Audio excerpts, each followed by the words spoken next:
We're going to transition to the message. The scripture passage that Pastor Josh Moody will be preaching is in John 14, and he's specifically going to focus on verse 6, but we're going to read for context verses 1 through 7. So John 14, verses 1 through 7, we're going to read. Please stand so we can read God's word. John 14, verses 1 through 7. Let not your hearts be troubled. Believe in God. Believe also in me. In my Father's house are many rooms. If it were not so, would I have told you that I got to prepare a place for you? And if I go and prepare a place for you, I will come again and will take you to myself, that where I am, you may be also. And you know the way to where I am going. Thomas said to him, Lord, we do not know where you are going. How can we know the way? Jesus said to him, I am the way and the truth and the life. No one comes to the Father except through me. If you had known me, you would have known my Father also. From now on, you do know him and have seen him. This is God's word. You may be seated.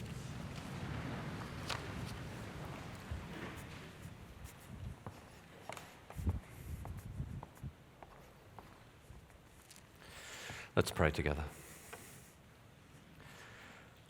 Our Lord, as we come now to your word, we pray that by your Spirit, you would renew our hearts and minds. And as we consider this foundational truth, you would show us its reality and its relevance. And we pray these things in Jesus' name. Amen.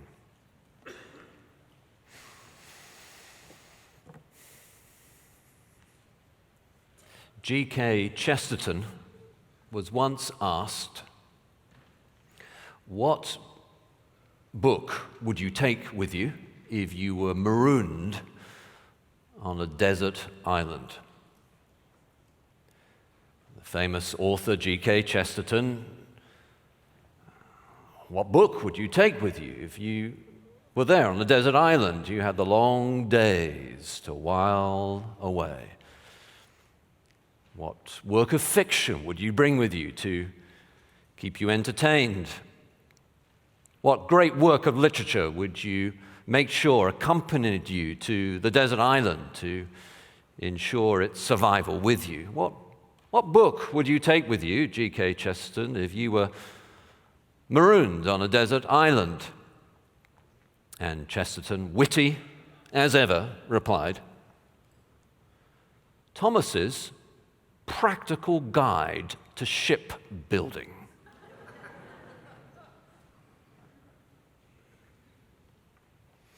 The question, is Jesus the only way to God, can seem ethereal, academic, intellectual, not of great practical relevance.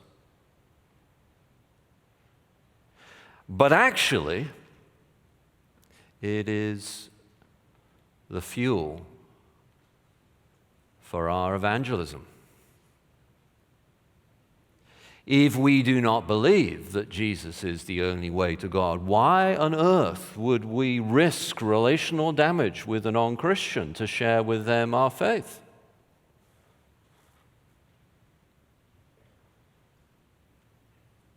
It is the fuel for our missions.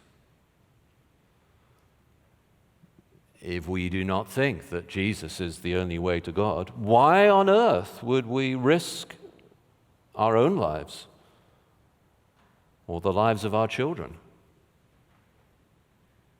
to take the gospel to the most dangerous parts of the world?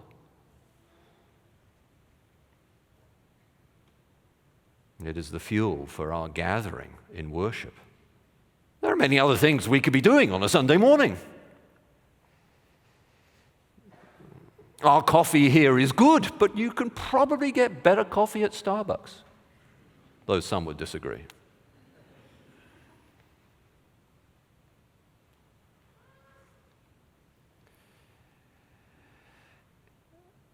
And yet, though it is of such significance, it is also a question that needs to be reframed. And as we consider this question this morning from God's Word, is Jesus the only way to God? We need to begin with reframing it and then fairly consider the objections that people still do have to it, even when the question is reframed, and then see how Jesus answers the question from this text. We need to begin with reframing it because this question, is Jesus the only way to God, imports with it a set of assumptions that biases the answer in a certain direction. It puts the person who is being asked on the defensive. Is Jesus the only way to God? Is essentially saying, really? The only way? We live in a global society. There are so many different religions. There are so many good people we know. Are you really saying that Jesus is the only way? All that, a set of assumptions, is imported into the question, is Jesus the only way to God? And yet, from a Bible point of view, those are not the right set of assumptions to address the question. We need to reframe the question. Sometimes you have to do that in order to get to the truth. You're not ducking the question. You're saying, no, you're looking at it the wrong kind of way. Politicians are often, of course, accused of doing this, of dodging the questions in a media interview or something. And for sure, sometimes they do. But sometimes the question is intended to pin you on the horns of dilemma, to put you in a situation where there's no good way out. Is Jesus the only way to God? Is a bit like that. How can you possibly think that your Jesus is better than other people's religions? It frames the question in such a way that it's the only way out of it is to say something that seems rather arrogant, dismissive, exclusive. Now, of course, we know that some kinds of exclusion actually we do want, let alone accept. For instance, if you were taken to hospital and were seen by a medical doctor, you will be glad that certain kind of people were excluded from being your surgeon. You will be glad that there were certain required qualifications to be a surgeon. That's a kind of exclusion that we embrace and are pleased for. Not all exclusion is bad. We need to reframe the question. And otherwise, the question can be a bit like being asked, when did you stop beating your wife? Which, of course, is assuming, A, that you have a wife, and B, that you have been beating her. Is Jesus the only way to God? Wrong way to look at it. We've got to reframe it. And the way to reframe it is to hear the Bible story, which is why we as a church, one of the reasons why we as a church, get into the Scriptures, because we've got to think at life. We're constantly being bombarded with TikTok videos and Instagram images and media all the time. And we've got to spend at least half an hour a week reframing how we think. See, the Bible tells the story in a different sort of way. According to the Bible, we were all made originally good in relationship with God as our Lord in a loving fellowship with him. And yet we have all rebelled against him. And according to the Bible, the just and fair judgment for that rebellion is death, by which the Bible ultimately means eternal separation from the loving goodness of God. You see, the question, is Jesus the only way to God, is assuming that the issue is one of fairness. How can you possibly say that Jesus is the only way to God? There are so many other options. What gives you the right to say that? That's not fair. But the way the Bible tells the story, fairness, well, that's the last thing you want. Fairness is every single human being on the face of the planet spending eternity in hell. That's fair, according to what the Bible says. That's justice. You say, well, how could that possibly be? Look at it like this. I don't know about you, but every springtime in our home, we have to be on the lookout for a new infestation of ants. They seem to appear every springtime in Wheaton. I don't know why. I suppose it's because Wheaton was built on a swamp or something like that. But there are always some new ants come along, and part of my job as the husband and father of our household is to kill the ants. I feel no guilt about this whatsoever. They're in my kitchen. They shouldn't be here. I will not tell you how many I've killed. It is a lot. You can get various poison, and I've poisoned ants as well, but there's a certain satisfaction to discovering an ant where it should not be and getting rid of that thing. None of you feel any the worst about me, because you now know that I've killed an ant or two. But say in our kitchen, instead of an infestation of ants from the neighbor's yard or from our backyard, into our kitchen wandered in the neighbor's cute little dog.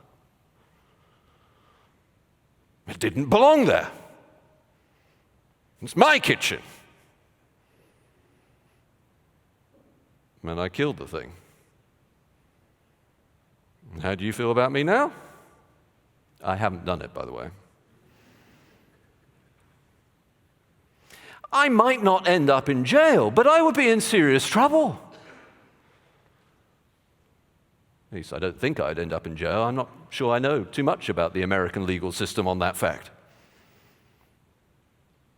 Say instead that a deeply deranged person had their own kitchen next to some other neighbor, and the neighbor's small child happened to wander into the kitchen. And that deeply deranged individual thought to themselves, they do not belong here, this is my kitchen, get out of here, and killed that child. What penalty could be too big?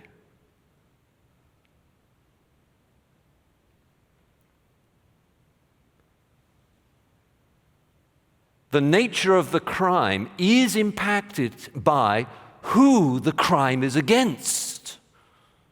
To kill an ant is part of life.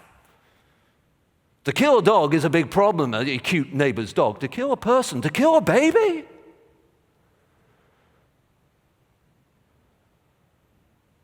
To kill God, the author of all good, the creator of life itself.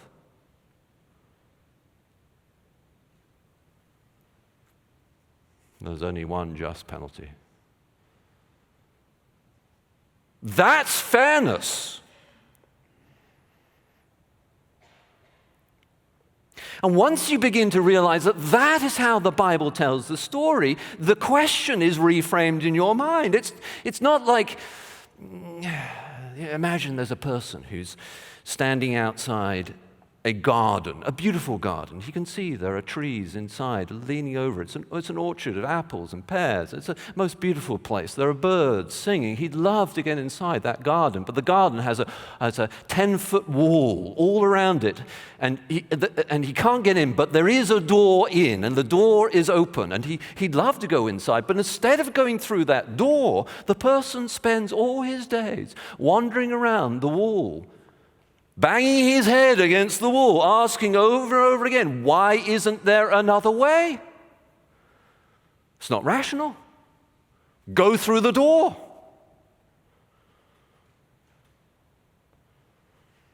The question is not, is Jesus the only way to God from the Bible's point of view? The question is there a way? How could there be a way? How could my just penalty be paid? How is it possible? That's the question. It reframes the whole conversation once you realize it. The fundamental reason why our culture today, with all its issues of exclusivity and exclusion and all this, misunderstands this is because we don't realize the Bible story. We've lost the narrative of what the Bible is saying. We think too well of ourselves and too little of God.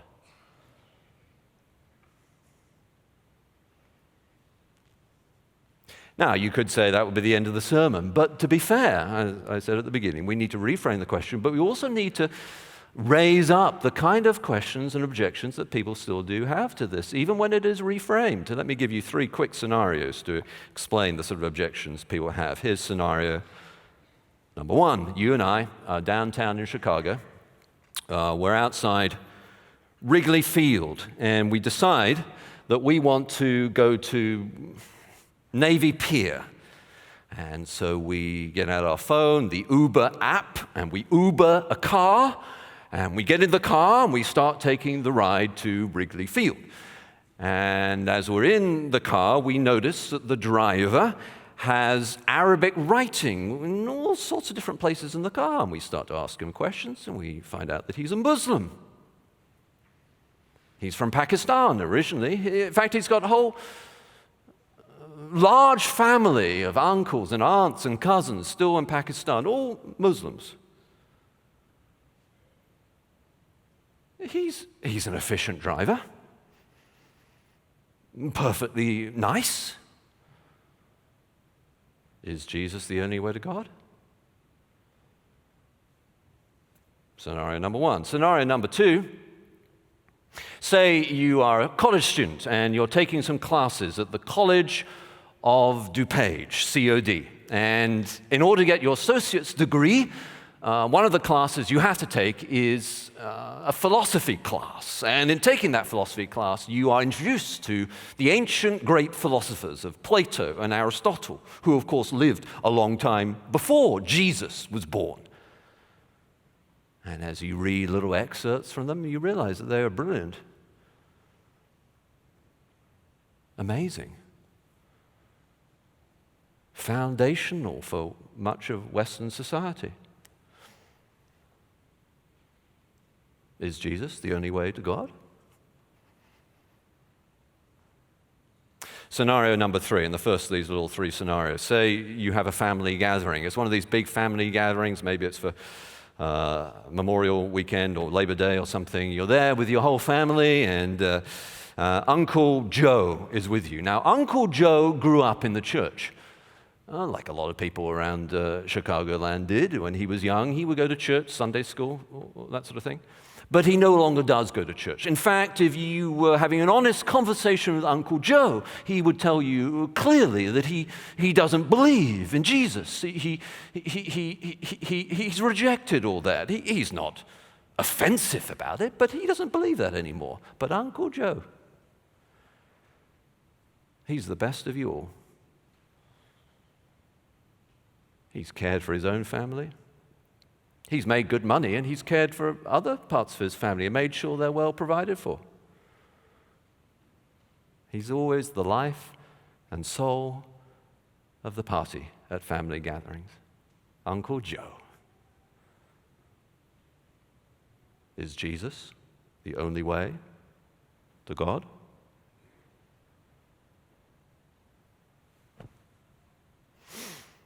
So having reframed the question, it's not about fairness, it's about mercy.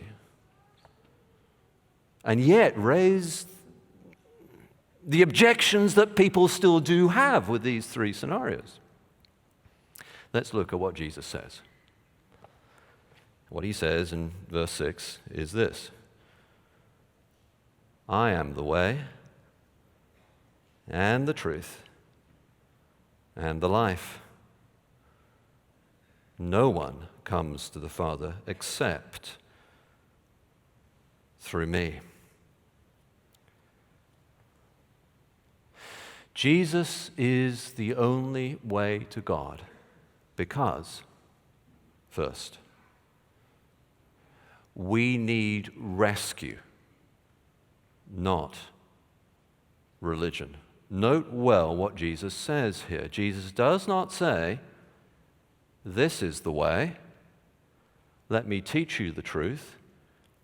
Here are 12 lessons about how to live a good life. He doesn't say any of that. What he says is, I am the way.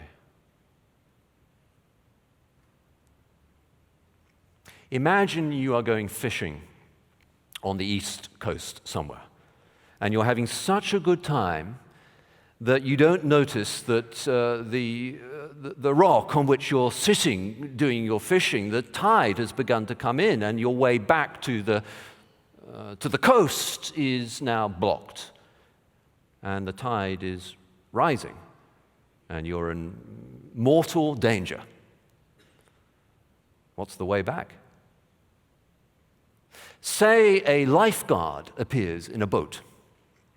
He comes up to the rock where you're still sitting. Of course, you're glad to see him.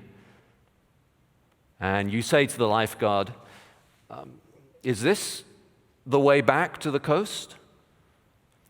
And the lifeguard looks at you and says, no, I am the way. Why? Because you've got to get in his boat and he's going to rescue you. When Jesus says, I am the way, what he is saying is, he's the rescuer.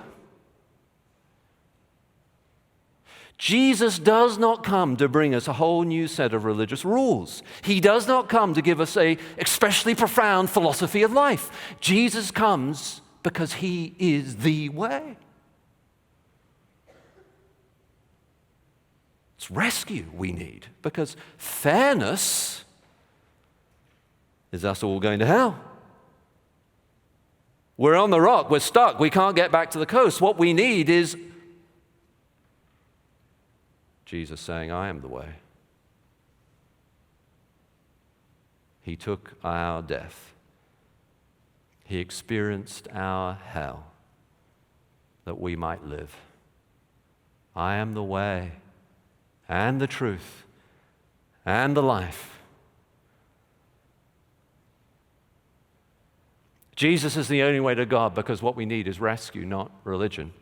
First. Second, Jesus is the only way to God because he is God. Now, when you grasp this, it will revolutionize how you look at this question. I guarantee you. And that's partly why I had Josue read out the whole passage, so you could, it's implicit in verse 6, but it's made explicit in verse 7. Jesus carries on and says this to Thomas: if you had known me, you would have known my Father also. From now on you do know him and have seen him. If you've seen Jesus, you've seen God. Jesus is the only way to God because he is God.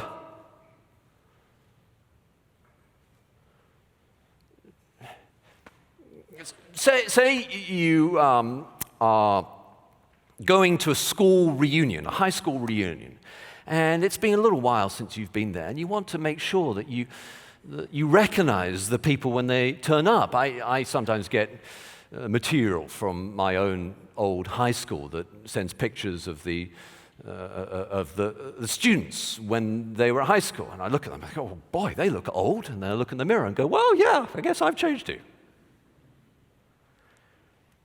Say you're going to that high school reunion. You want to make sure that you attach the right name to the right person. You get out the yearbook and you look through, okay, this is so-and-so, this is so-and-so, that's so-and-so. We do the same with the church directory. Someone says, do you know this person? You go to the church directory. Oh, God, that's who they are. Now I know who they are. You connect. When you see Jesus, you see God. What that means is, if someone is truly worshiping God, when they encounter the Jesus of the Bible, what they will say is, that's the one I'm worshiping. Because he's God. And if someone is not truly worshiping God, when they encounter the Jesus of the Bible, they will say, that's not what I mean at all. Why? Because they're not worshiping God? Really? There's a story of a man who's driving his car on the highway, and the car broke down, and he pulled off and popped the hood and began to look inside, and he was there for a while, and he couldn't figure out what had gone wrong. He just stuck on this highway. Eventually, another car pulled over, stopped. A gentleman got out of the car and said, I think I can help you. He said, oh, I've tried everything. He said, no, I think I can help you. And the gentleman who pulled over looked under the hood as well, got out one single screwdriver and turned a couple of things and said, now try and start it. It's not going to work. He said, you just try. The guy got back into the car, the engine, turned the engine just fired right up. I said, how do you do that? That's amazing. I mean, who are you? He said, well, actually, my name is Henry Ford. You would think I would know how to fix my car. Jesus is the only way to God because he is God. He knows how to fix you. He made you. Come to him. Don't delay.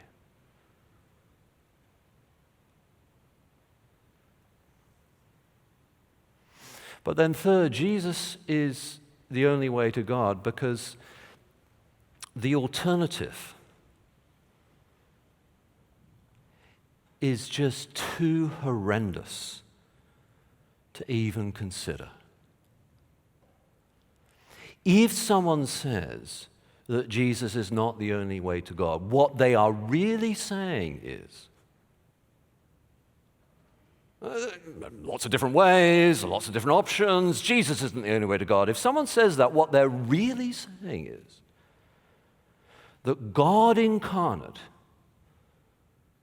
who humbled himself to become a man and was obedient to death, even on a cross, was brutally murdered, and experienced hell. That's why he said, my God, why have you forsaken me? It's his attestation that right then he's experiencing the separation from God, the eternal death infinitely poured into him at that moment. He experienced hell. What that person who says Jesus isn't the only way to God is really saying is none of that was necessary. You don't need that. You can just be a nice person and you're fine. God in Christ didn't need to die. There are lots of other options. It's an alternative too horrendous to consider. And you say, well, okay, look, but I've heard there are many different paths up the mountain. Listen, those different paths are not going up the same mountain. They're pointing in fundamentally, foundationally, utterly different directions. Only Jesus' rescue. He's not religious rules. You say, okay, but I've heard that actually it's a bit like an elephant, and there's a lot of blind people who are reaching out to the elephant, and they seem and feel different parts of the elephant, but the real truth is bigger than any other religion. What that's really saying, along with that coexist bumper sticker that you see around these days, What that's really saying is all the other religions are wrong, but mine is right. Because no honest teacher of any religion would say that they're all saying the same thing, because they're not. Which is why that sort of coexist thing is leading to the greatest polarization in Western society we have ever seen for the last hundreds of years. Because it is deeply arrogant. You say, okay, but what about those who have never heard? Like, I understand the emotion of that question. I've lived in countries where there aren't many Christians. I get it. But my dear friend, the Bible was not written for those who have not yet read it.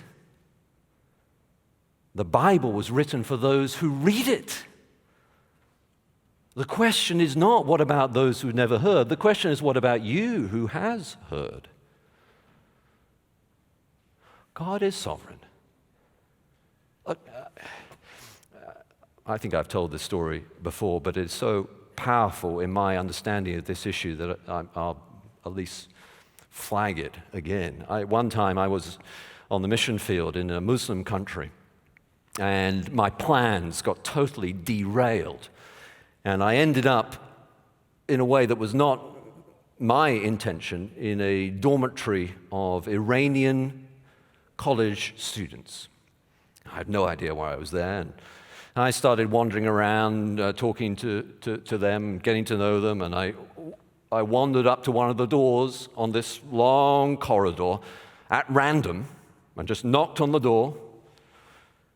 Some chap opened the door, an Iranian. I smiled at him, he smiled at me. I said, you got any time? He said, oh yeah, come in, have some tea. And so we sat down and started to chat. And as we were getting to know each other, he said, so are you an American? He assumed that I was an American. I said, no, actually, I'm from England. I'm English. He said, oh, okay, so are you a Christian? And I said, yes, actually, I am a Christian. And he said, good. I've been praying that God would send me someone to tell me about Jesus. There's one person. From a human point of view, among a great sea of people, God heard. Of course, you won't be surprised to know I did tell him about Jesus. Sometimes I miss evangelistic opportunities, but I couldn't miss that one. I think a number of those Iranians became believers. In fact, the fastest growing church in the world, you know where that is? Iran. Oh, God hears. Don't you worry about theoretical questions. This is practical. Is Jesus your Savior? And if he is, it'll be fuel for your evangelism, fuel for our commitment to missions as a church, and fuel for our worship. Listen, let me finish with this. Eddie Rickenbacker in Florida, every Friday evening at dusk, would go to a pier on the coast and bring with him a bucket full of shrimp. He was an older gentleman, and people weren't quite sure what he was doing. He brought this bucket of shrimp with him, and instead of fishing with it, he would feed the seagulls as they would come. It was his routine. Every Friday evening at dusk, he would take a bucket of shrimp and he would feed the seagulls in this pier in Florida. And as he fed them, he always said the same thing. It's like a mantra to him, a routine to him. He always said, thank you. Thank you. Very strange. Eddie Rickenbacker had been in World War II flying a B-17 across the Pacific when they had crashed into the ocean. After 8 days, afloat on a raft, They'd run out of all food and water. And Eddie Rickenbacker prayed, Lord, help me. From apparently nowhere, a seagull landed on his head. They knew if they could get that seagull, they would have food. Somehow they managed to grab it. They broke it and ate it. And they used the entrails to fish. And they survived. What mercy.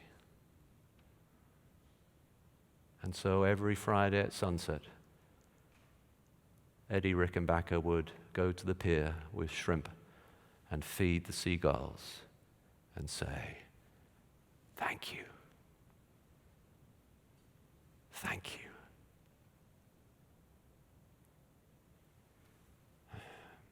He was broken for you. Live your life saying, thank you. Let's pray together.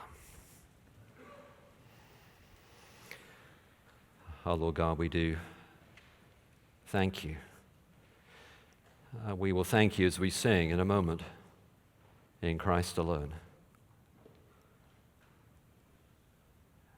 Lord, help us to thank you with sharing that message to our friends.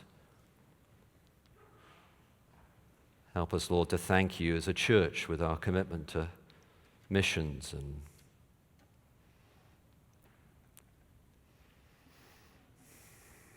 the progress of the gospel.